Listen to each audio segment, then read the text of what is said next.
Okay, we have one section of our hull on the 1963 ALcort Sunfish chip peeled off. When we started peeling, we're trying to save it so we can use it kind of a pattern to get us close. So what we did is we took a chisel, where my chisel is, took a chisel and we'd get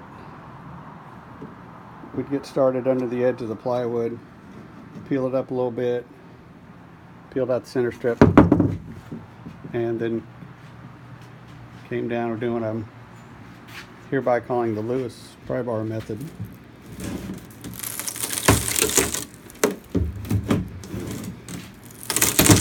And it's just peeling right up. Nice looking sunfish under there.